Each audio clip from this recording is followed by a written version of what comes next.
Hello everyone, আসসালামু আলাইকুম। আজকের ভিডিওটা যে যেখান থেকে দেখছেন সবাইকে পবিত্র ঈদ উল ফিতরের অনেক অনেক শুভেচ্ছা। ঈদ মোবারক। তো ঈদের দিনে এই যে মার ছেলে সুন্দর করে মেহেদি দিয়ে দিয়েছিলাম হাতে, ছেলে বড় ছেলের হাতে দিয়ে দিয়েছিলাম।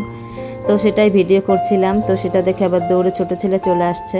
তো ওর হাতেও দিয়েছিলাম, কিন্তু ছোট মানুষ তো ওর হাতে রাখেনি বেশিক্ষণ, তাও একটু খুশি মনে দিয়ে দিয়েছিলাম আর কি। তারপরে এই তো বড় ছেলে রেডি হচ্ছে নামাজে যাওয়ার জন্য, দুই ছেলেকে একসাথে রেডি করে দিলাম মাশাল্লাহ। বড় ভাই নামাজে যাবে, ছোট ভাই সেটাই দাঁড়িয়ে দাঁড়িয়ে দেখছিল, তো কিছু ফটোশুটও করে নিলাম দুই ছেলের। তো ঈদের দিন তো সারাদিনই খাওয়া দাওয়া চলতেই থাকে। তো ওই বিকেলবেলা আমি চিকেন ফ্রাই বানিয়েছিলাম। আসলে ঈদ মানেই হাসি, ঈদ মানেই আনন্দ, খাওয়া দাওয়া ঘোরাঘুরি, এই আর কি।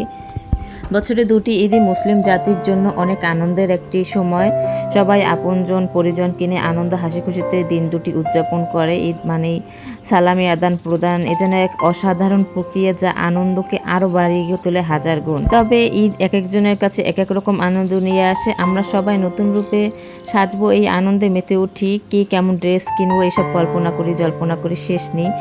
ধনীদের জন্য ঈদের আনন্দ অন্যরকম, তাদের কেনাকাটা তো লেগেই থাকে টুকটাক। তবে ঈদে নতুন করে কেনাকাটা করা তাদের কাছে তেমন কিছুই না, বড়লোকদের ঈদ যেন এক রাজকীয় ব্যাপার। তবে মধ্যবিত্তদের জন্য ঈদে কিন্তু বাজেট একটা বড় ইস্যু হয়ে দাঁড়ায়। তারপরও যে যার সামর্থ্য অনুযায়ী কেনাকাটার চেষ্টা করে, এর মাধ্যমে নিজের চাহিদা অনুযায়ী বাজেট তো সবাই করে। তো এর মাধ্যমে আনন্দ থেমে থাকে না কারোই। রাজকীয়ভাবে উদযাপন করতে না পারলেও তাদের পরিবারের সাথে কাটানো মুহূর্তগুলো কিন্তু অনেক সুন্দর, অনেক আনন্দের। আর পড়ে রইল নিম্নবিত্ত, তাদের আনন্দের কথা ছেড়েই দিলাম। তাদের মলিন মুখটার মধ্যে দিয়ে যেন লুকিয়ে থাকে সব আনন্দ। তাদের নেই কোনো বাজেট, নেই কোনো আলাদা রকমের চিন্তা, ব্যতিক্রম কোনো দিন নেই তাদের জীবনে, প্রতিটা দিনই তাদের কাছে সমান। তাই আমাদের এই সময়টা উচিত ধনী গরিব সবাই মিলিতভাবে একসাথে ঈদ উদযাপন করা। যার যেমন সামর্থ্য আছে সেভাবে পাশে দাঁড়ানো, এবং তাদের খুশির জন্য খুব বেশি কিছু প্রয়োজন পড়ে না, শুধু একটু সুন্দর মন মানসিকতা আর মানবিকতার প্রয়োজন।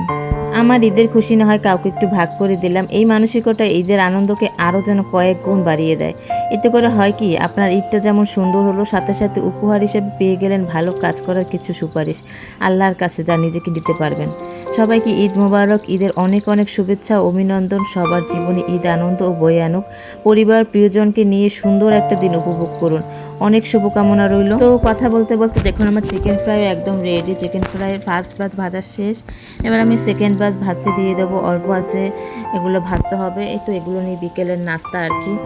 তো এই তো সেকেন্ড ব্যাচও অলমোস্ট কিছুটা ডান হয়ে গেছে। তারপরে আমি ফ্রেঞ্চ ফ্রাই রেডি করে রেখেছিলাম, তো সেটাও একসাথে ভেজে নেব। তো চিকেন ফ্রাই ফ্রেঞ্চ ফ্রাই এগুলোই হবে আজকে বিকেলের নাস্তা। তো এই তো আমার ফ্রেঞ্চ ফ্রাইও অলমোস্ট হয়ে গেছে। তো চিকেন ফ্রাই ফ্রেঞ্চ ফ্রাই দুটোই রেডি একসাথে, এখন খাওয়ার পালা।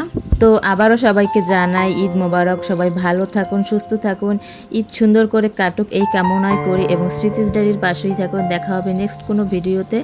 ধন্যবাদ।